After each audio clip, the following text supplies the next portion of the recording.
मनसर नगरपंचायत हद्दीमधील नोंदणीकृत दिव्यांग बांधवांच्या दिव्यांग कल्याण निधीमध्ये नगरपंचायत प्रशासनानं वाढ करावी अशी मागणी मनसरचे माजी सरपंच दत्ता गांजाळे यांनी केली आहे। दिव्यांग बांधवांच्या निधीमध्ये वाढ न केल्यास जन आंदोलन छेडलं जाईल असा इशारा त्यांनी दिलाय। मनसर नगरपंचायतकडून दिव्यांग बांधवांना दिव्यांग कल्याण निधी कमी करण्यात आलाय। पूर्वी ग्रामपंचायत असताना आणि सरपंच दत्ता गांजाळे असताना त्यांनी दिव्यांग बांधवांना 6,000 पर्यंत दिव्यांग कल्याण निधी दिला आहे। मनसर नगरपंचायत झाल्यानंतर नगरपंचायतच्या माध्यमातून दिव्यांग बांधवांना निधी वाढ होणं अपेक्षित होतं, मात्र नगरपंचायतकडनं 4,004 रुपये निधी देण्यात आलाय। ही एक प्रकारे दिव्यांग बांधवांची फसवणूक आहे। दिव्यांग बांधवांना 6,000 ते 8,000 पर्यंत निधी मिळावा अशी मागणी सरपंच दत्ता गांजाळे यांनी नगरपंचायतचे मुख्याधिकारी गोविंद जाधव यांच्याकडे केली आहे। दिव्यांग बांधवांच्या निधीमध्ये वाढ न झाल्यास आंदोलन करू असा इशारा देखील त्यांनी दिलाय। यावेळी अरुण नाना बानखेले, रंगनाथ नाना बानखेले, बयाजी तात्या थोरात तसेच प्रशांत बानखेले, संगीत काळे, अभय आवटे तसेच विकास थोरात आदी मान्यवर या ठिकाणी उपस्थित होते। मनसर नगरपंचायततर्फे जो दिव्यांग बांधवांना कल्याण निधी दिला जात होता, पूर्वी ग्रामपंचायतीवर अस्तित्वात असताना साधारण तो सुरुवातीला 5,385 रुपये देण्यात आला, नंतर 6,000 देण्यात आला। पण मनसरच्या नागरिकांना चांगल्या सुखसुविधा मिळवण्यासाठी आम्ही जी काय नगरपंचायत अस्तित्वात आणण्याचा प्रयत्न केला, पण एक झालं की नगरपंचायत अस्तित्वात आल्यानंतर जो दिव्यांग बांधवांना जो कल्याण निधी भेटत होता तो कमी होऊन मागच्या वेळेस जो काय देण्यात आला तो साधारण एक 4,004 रुपये देण्यात आला। तर आमचं संपूर्ण मनसरकरांच्या वतीनं सीओ साहेबांशी बोलणं झालेलं आहे। इतर अधिकाऱ्यांना आम्ही निवेदन दिले, त्यांना विनंती केली आहे की कमीत कमी तो 6,000 ते 8,000 करण्यात यावा।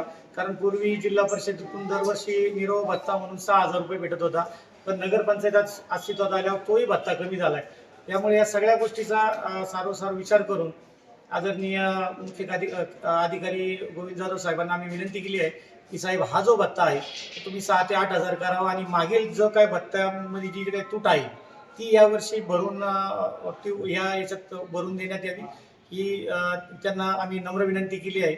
आणि आपल्या माध्यमातून त्यांना विनंती आहे की जर आपण या गोष्टीकडे गांभीर्याने लक्ष नाही दिलं तर नाईलाजाने आम्हाला जन आंदोलन छेडावं लागेल।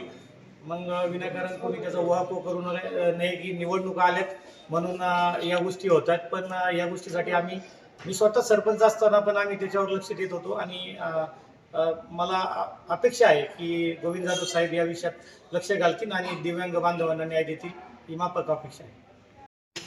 बीजेपी तालुका अध्यक्ष अपंग संघटनेचा तर माझा विषय असा होता की तो विषय मी प्रत्यक्ष भेटून आमचे माजी सरपंच दत्ताभाऊ गांजे यांना सांगितला की तुमच्या काळामध्ये आम्हाला जो निधी दिला जात होता तो आता निधी दिला जात नाही। तरी प्रत्यक्ष आपण जरा साहेबांशी CEO साहेबांशी बोलून बातचीत केली तर बरं होईल। तर त्याप्रमाणे त्यांनी ते CEO साहेबांना भेटून प्रत्यक्ष वार्ता करून आमच्या निधीबद्दल विचारणा केली आणि विचारणा करत असताना त्यांनी सर्व मागील काय दिलेलं आहे निधी आणि आत्ताचा निधी काय देणार आहे आणि पूर्वी आम्ही असताना माजी सरपंच असताना आम्ही काय देत होतो याचा अभ्यास करावा असं त्यांना सांगण्यात आलेलं आहे।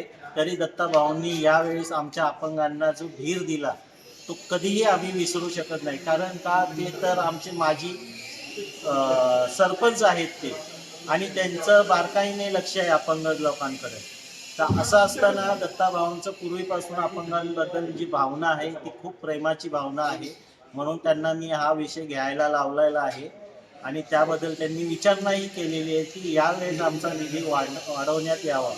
आमचे जे काही अपंग असतील ज्यांनी आत्तापर्यंत योजनेचा लाभ घेतलेला नाही त्यांनी लवकरात लवकर या योजनेचा लाभ घ्यावा। कारण आता सध्या आपले दिव्यांग बांधव नगरपंचायतीमध्ये 151 आहे, तर ती संख्या वाढावी म्हणून काही अपंग राहिले असल्यास त्यांनी त्वरित संपर्क साधून पुढील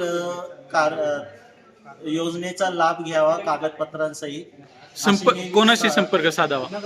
नगरपंचायतीशी घ्या किंवा संघटनेचा मी एक अध्यक्ष म्हणून माझ्याशी संपर्क साधावा प्रशांत बानखेले म्हणून।